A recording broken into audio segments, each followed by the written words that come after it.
It's October something. It just started October. You can tell Target, right? Stores, they're dying to tear down that Halloween section. They can't wait. They're sitting there in the wings with the Christmas tree, getting all excited and aggravated. They just can't wait to get in there and tear those costumes down. Why can't Halloween breathe? Why can't we relax? It's like we're just ramping up to Christmas. Thanksgiving, forget about Thanksgiving. They don't want to know Thanksgiving anymore. Thanksgiving, leave your family. 2 o'clock in the afternoon, go wait outside of a Best Buy. Just go do that. Steve Weiner from GetRubix.com, and today we're gonna continue with our troubleshooting series. We're gonna take a look at some issues around the primary user and hopefully solve that for you. People lose their minds.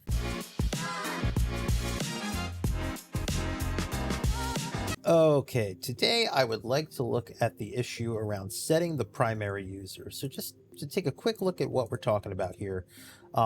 When a device is migrated over, right, because the provisioning package brings it over from tenant A to tenant B, and this is tenant B, it has no primary user. The primary user is the provisioning package. So we're able to go ahead immediately and set that to the new user. But again, just like other issues, if things aren't flowing through, that's not going to happen. It's not going to be able to retrieve the user. And I see a lot of pieces fall down here. So there's not going to be a whole lot to look at in the pre-migration log. So we're going to go look at post-migration and see what this is doing. So if we look at the post-migration log, we can see right here, set primary user. So begin logging for set primary user. We're authenticating to the graph. We're getting our current user. We're returning an object ID, and we admittedly could do some better logging there. What I will say here is this is the key area is Azure AD user object ID for Rick Jones is boom, and we get the object. So how are we getting that, right? So let's go back to the script and let's look at set primary user and take a look at what's going to happen on the device. So just like before, again, client ID and secret. In our the part 2 of the troubleshooting, I think it was, we went through how to make sure you have the right permissions in your app registration, your client ID, your client secret. You're not getting anywhere if those values are wrong. So definitely check that out. So what we're doing is we query we definitely need the Intune object of the device. So with the serial number, we go get that Intune object and ID. Again, we have to authenticate for that. So the username. So what we have to do is we're getting that user display name. We're using that to query the new user, and that's coming from the registry, and we're taking that value. So let me just show you briefly where that's coming from on the new device. So on the new device, we open the registry and we do local machine software, Microsoft, and we do Windows. Not enough coffee. Windows current version, and it should be authentication. And under authentication, the login UI, and we can see we get the last logged on display name, and that's going to give us the friendly username. So what we do is we take that and we basically query Azure, and we filter the display name to where it equals that username. And once we get that object back, right, we can then proceed with the rest. But this is a common issue, right? So if for some reason, so some folks told me, oh, well, after the device rebooted, I logged in as a local admin. The script's going to run and it's not going to find anything there, right? It's not going to find a user. If you're logged in as local admin, right, in this registry area, if you're logged in with something local, it's going to take this value and query that against the graph, against this graph call here, right? So we're not going to be able to find anything there. And then it's not actually posting a name, it's posting the actual user ID when we invoke that method. See this device user's URI, but we when we append the ID, which is the user URI, that has to be a graph user. So again, logging in as local admin won't work. You have to make sure after that second reboot, you're logging in as the user, right? Because it's going to capture that ID there. Now, another thing that can happen is if you see here, everything is a graph call. So if you're not authenticated properly and you go look in the logs, a real telling sign is here.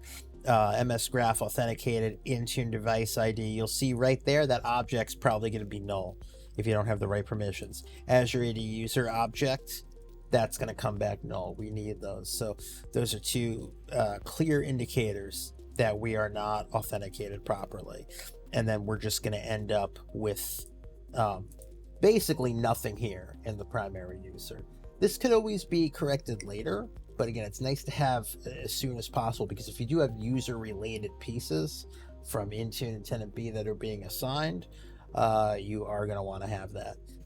Another question I've gotten is, why do we do this here? Why do we get the last logged on display name as the data point to query in the graph, right? Why don't we just get, we use this other method in other scripts. So for example, in restore profile, we've used this in start migrate.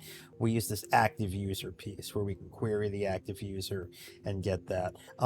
Here's the problem with that, and I'll show you. Let me go ahead and give you a brief. Oh, okay. It's going to make me work for that. That's fine.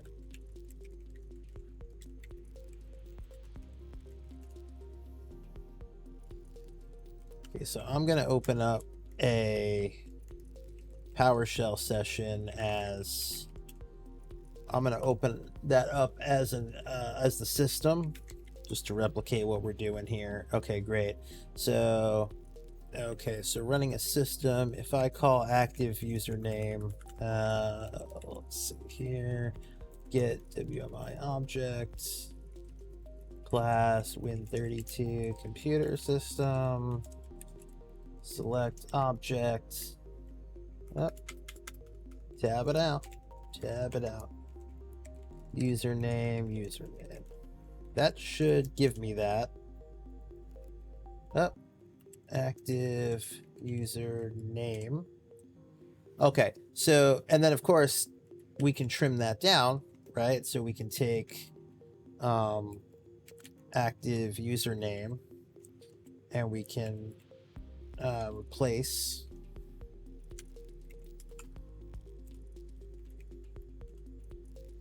and I could just get the Rick Jones part, but you can see sometimes I get a concatenation on the end of it, and this could be for many reasons. This could be if you have a duplicate, and we can resolve this later. That's not really an issue. The problem is at this stage, we need to get that user object as fast as we can. So the last logged in, this registry area, we can pull the display name, and we can query directly against that in the graph. So that's why we choose that value.